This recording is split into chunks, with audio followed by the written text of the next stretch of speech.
د همدغه ځایه د مبارک د وینځونکو توکو تولیدي شرکت نن خپلو سوداګریزو همکارانو ته د خوراکشۍ او همدارنګه د تفریح مراسم نیولي دي. دا مراسم تاسو باندې ګورو، راځئ زموږ سره اوسئ. همکارانو، دکاندارانو ټولو ته ښه راغلاست. ښکلی ننني مراسم او نننۍ غونډه او راټولېدنه په همدې پار باندې ده چې د مبارک د وینځونکو توکو تولیدي شرکت لخوا خپلو همکارانو ته یو څه سرپرایز او همدارنګه د همغږۍ، اتفاق او یووالي د خوشحالۍ دپاره دغه تفریحي پروګرام نیول شوی دی.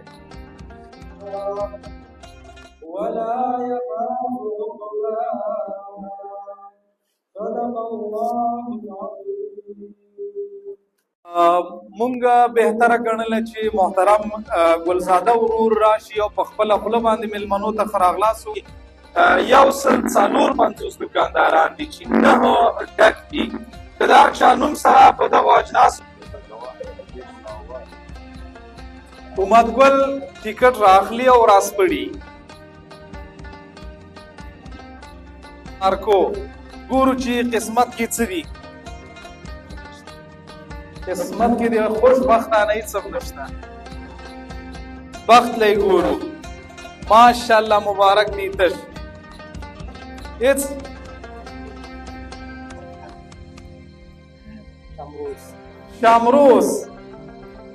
شامروز دغه دی حضرت الله غني خیل. قسمت لی ګورو،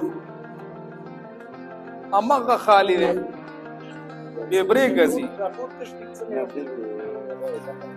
ښایسته پاک صفا کاغذ.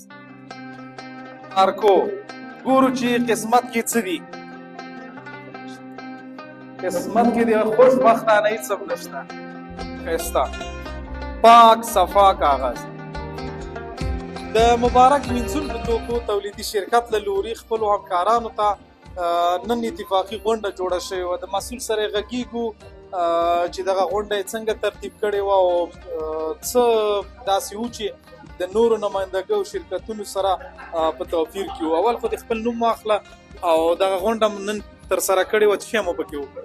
زما نوم ګلزاده ده، د مبارک صاحب شرکت رئیس. دا غونډه خو موږ ډېر دغه جوړه کړه چې مثال دلته ډېر داسې کارونه دي چې هغه سقوط سره مخ دی. موږ کوشش کوو چې دا کار موږ مخکې بوځو. نو مبارک د سرپو شرکت لخوا موږ زه خپله مسؤل یم او د پروګرامونه کېدای شي په آینده کې نورو په لاره وچو او دا کار موږ دایمي وساتو.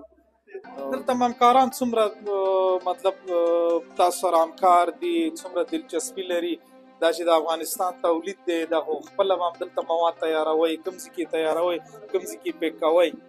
ما خو دا مخکې د پاکستان نه راوړه خو ډېرې لارې ګډې وډې وې. بیا اخر دا یو سوچ راغی ما چې زه په خپل وطن کې دا کار شروع کړم خو په دې کې بریالی شوم.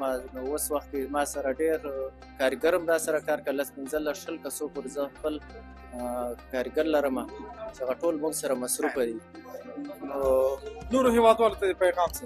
نورو هیوادوالو ته مې دا پیغام دی چې په هر سړی په خپل وطن کې دغسې یو کارخانه جوړه کړه چې دغه غریب کاران په کار شي پکې. او نو دا به ښایي چې په نورو هیوادو کې سرمایه‌ګذاري کوي هغه باید په خپل وطن کې. د مبارک د وینځونکو توکو تولیدي شرکت دغه کوم پروډکټ چې دی یا کوم تولید چې دی د دې د کوالټۍ په هکله باندې خلکو ته څه ویلی شي؟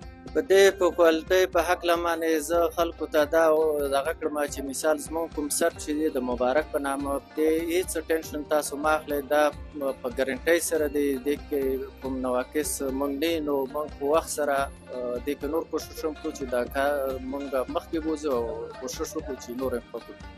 ډېره مننه، خوشحاله اوسئ. مبارک وي. قدرمنو کتونکو، خدای دې وکړي چې د مبارک تولیدي شرکت له لورې مو دغه مراسم چې خپلو همکارانو ته یې جوړ کړي د پاملرنې او خوښۍ وړ ګرځېدلي. نورو سوداګرو او ملګرو ته شرکتونو نمایندګۍ او همدارنګه نور تولیدي فابریکې لري. زه هیله مند یم چې دغسې خپلو همکارانو ته مراسم جوړ کړي تر څو زموږ په وطن کې خپل تولیدات خلکو ته ورپېژندل شي او د هغه د لا پرمختګ لپاره کار وکړي. د بیا حاضرېدو پورې چې په یو بل پروګرام کې ستاسو درانه خدمت ته راځو، موږ ته اجازه راکړئ. الله